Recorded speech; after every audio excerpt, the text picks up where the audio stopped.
Dongghai, Thailand, May 1982. Little Stella, whom everyone simply calls La, loves to ask questions to her father, an American named Tom, who works at the secret Ramasoon base. Their conversation is interrupted by the girl's mother, reminding them that it's time to go to the annual ritual of appeasing the demoness. The mother tells La that once, a group of villagers went in search of a magical ring that was supposed to bring prosperity. But after finding it, they couldn't agree on who would keep it and started fighting, causing the ring to shatter into several pieces. The demoness then killed them all and cursed the village with famine. Since then, people have been appeasing the evil spirit. The procession reaches the place where offerings are laid out. However, La cannot understand why her father does not believe in these tales, even though her mother insists that faith brings hope. Suddenly, a terrifying growl comes from the forest, but their neighbor Jambon reminds everyone to keep their heads down and continue praying. When the ritual ends, the people return to the village. At night, Tom goes back to the ritual site, and La secretly follows him, convinced that her father is looking for the legendary magic ring. Tom hides the girl in the ritual hut and leaves her a walkie-talkie so she can call for help. Then he heads to the clearing, where a glowing orb appears. He stretches out his hand, and the orb is about to descend into it when a monster emerges from the forest. The man tries to grab the orb and scare away the creature. In the end, a glowing pillar rises above the clearing, seen by Jambone back in the village. La runs out of the hut, and suddenly human bodies start falling from above onto the clearing. Terrified, the girl runs away. 30 years pass. Lei has grown up and now works at a planetarium. One day, she is accused of incompetence by the director, who is convinced that La's recent mistakes are due to her messy divorce. This conversation is overheard by Stella's daughter, Valian. Upset, La picks up her daughter and they go to a cafe. The tired girl falls asleep, and suddenly Stella receives a call from her old friend It, who tells her that her mother has been hospitalized. La and Valian drive to Dongghai. On the way, it reveals that he runs a blog about ghosts, which alarms Stella. She wants to shield her daughter from anything supernatural. She still remembers how, after their journey into the forest, her mother and neighbor Jambone convinced her that Tom had abandoned them and that she had simply dreamed it all. Soon she arrives at the hospital, where her mother asks her to find her father. La dismisses this as feverish delirium. They drive to her mother's house, where Jambone is already waiting. He wants to buy their plot of land, but La is not ready to decide the fate of her family home yet. Jambone's son Kong informs Stella that he has repaired her motorcycle, and the woman is surprised that he hasn't changed at all. La recalls how the village harassed her after Tom disappeared. Boys decided to beat her up, but Kong came to her rescue, and even back then, he looked exactly the same as he does now. She remembers trying to call for help through her father's walkie-talkie, but no one ever responded. Recalling the call sign, La switches the device on again, but hears only static. However, at night, the walkie-talkie suddenly comes to life. La immediately recognizes her father's voice, giving coordinates for where to come, while Valian starts recording the transmission on her phone. In the morning, La plays the recording for her mother, who confesses that she has been communicating with Tom once a year because 1 year on Earth equals 1 minute in the cosmos where he is trapped. Tom asked her to take the bracelet and retrieve the ring from Dongghai. They need to be used to activate the Genesis, a machine located in the basement of the abandoned Ramasoon base. Then she must input the coordinates he provided, and Tom will be able to return. La promises to find and bring back her father. La and It head to Kong because his father possesses a bracelet identical to Tom's. Lai asks Kong to consider why neither he nor his father seem to age. Jambone visits Dongghai, but never tells his son why. Maybe it's time to uncover the truth. That night, Kong sneaks into his father's room and steals the bracelet and a gun. The group heads to Dongghai. They scout the area, and Kong sees a glowing orb in the clearing. Then rotating rings appear, forming a sphere. La reaches out her hand, the rings collapse together, and the sphere settles into her palm. Suddenly, a woman emerges from the darkness and transforms into a monster. La grabs the sphere, and the group runs toward the car, but the monster blocks their way. Kong shoots at it, but is suddenly drawn into a vision where he hears screams and sees falling people. It and La drag him to the car, and they manage to escape just as Jambone arrives at the clearing. They reach the abandoned Ramasoon base and descend into the basement where the Genesis machine is located. La places the bracelet in its designated spot, and immediately Tom's voice crackles over the walkie-talkie. He is anxious to learn that he's speaking to his daughter after 30 years. For him, only half an hour has passed. He explains that he was a CIA agent and his mission was to find the Genesis. But that night he made a mistake and he ended up on a space station created by an advanced civilization. The station is still functional, but only has about 20 minutes of life support left. Therefore, he asks them to contact help through the old call sign, but Lei tells him that call sign no longer works. Tom explains that the Tackley Genesis is a teleporter operating at supersonic speed, which the military borrowed from aliens. It consists of a bracelet and a warp sphere. La, wearing the bracelet, must set a destination for the sphere. The first ring controls gravity, the second is a communication module, and the third is a chronometer that sets the travel time. The last two rings represent galactic longitude and latitude, determining the coordinates. However, the gravity ring and the chronometer have been scattered across time. She must find them to get the device working again.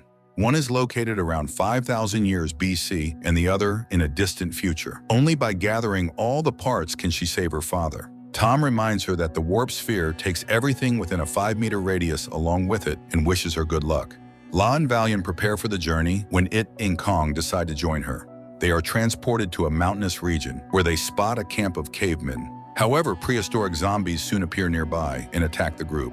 The people run toward the tents, but bump into an energy barrier surrounding the natives' camp. The wall suddenly lets them through and cuts off the zombies. Kong realizes that the bracelet was responsible. The ancient people greet them with reverence, believing them to be gods.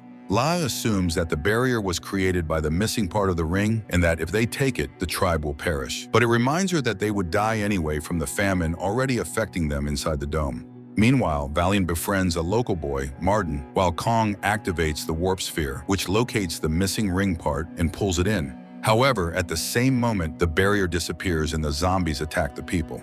Kong shouts for his friends to leave, but while escaping, Valiant ends up near a prehistoric woman named Ahmad, and Martin, hiding behind La, falls under the sphere's influence. Transported into the future, La tries to return for her daughter, but Tom reminds her that she cannot precisely return to the same location until the device is fully operational. She must now find the second missing part, and only then can she rescue her daughter. La is preparing to activate the sphere when Jambone appears, demanding the bracelet back, blaming them for changing the present, and claiming he has waited 10 years to fix everything. Shocked, the group steps outside and sees destroyed houses and a monster ravaging Dongghai.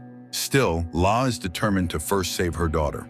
Jambone threatens them with a pistol as La activates the sphere. Kong shoves his father aside, and La, It, and Martin vanish just as the gun fires. The three find themselves in a hangar surrounded by armed people, and another warp sphere operates above their heads. But suddenly, La and It are struck in the head and black out. When they regain consciousness, they find themselves chained. The people promise to release them if they teach them how to properly use the Genesis. The device they have was created based on old blueprints and doesn't function correctly. If they cannot activate it, they will soon die. It all started 200 years ago when a monster attacked the province. Western allies destroyed it, and the townspeople rebuilt the city. However, soon their fossil resources were exported, and the province fell into decline. The resistance forces decided to fight back. One day, an explosion rocked the city. The allies evacuated the rulers, leaving ordinary people to fend for themselves against the monsters that appeared from nowhere. That's when they found the Genesis. From the archives, they learned that the experiment dated back to the Vietnam War era and was based on advanced civilization technologies. They tried to recreate it to heal their world, but apparently they did something wrong. Decades have passed, yet they remain young. Now, seeing La and her friends, they believe things might finally change. Meanwhile, in the past, Kong realizes that Jambone is wounded.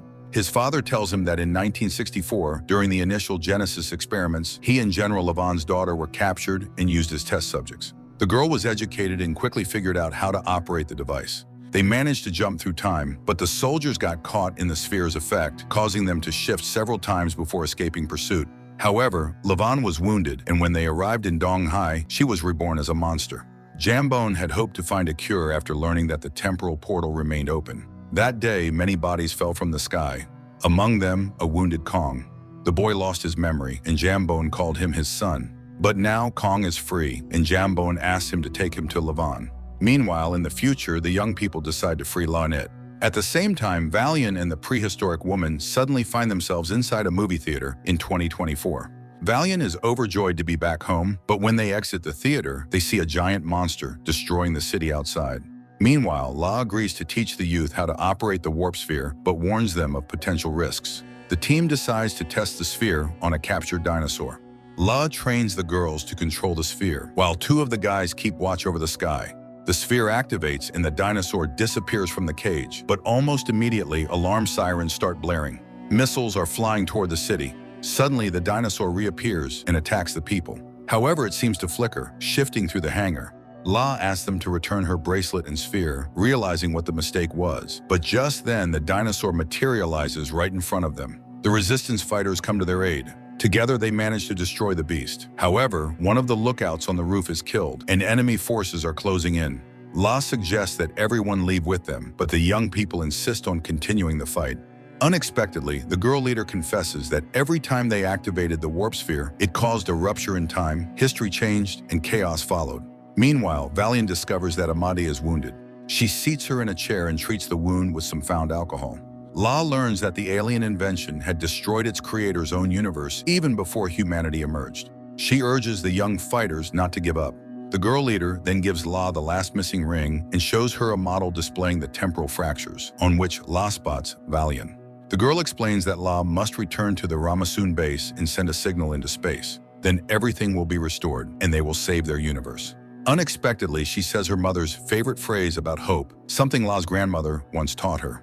Explosions rumble above, and La prepares to activate the sphere when it informs her he is staying to help the resistance fighters. He asks her to upload his journal notes afterwards. La and Martin return to the past, where they reunite with Kong. Now that they have all the rings, they can fix the past. Kong activates the sphere, but it transports them into a university courtyard where gunfire echoes inside. It turns out Kong decided to try to prevent a student massacre. He approaches the fleeing boys, and they recognize him.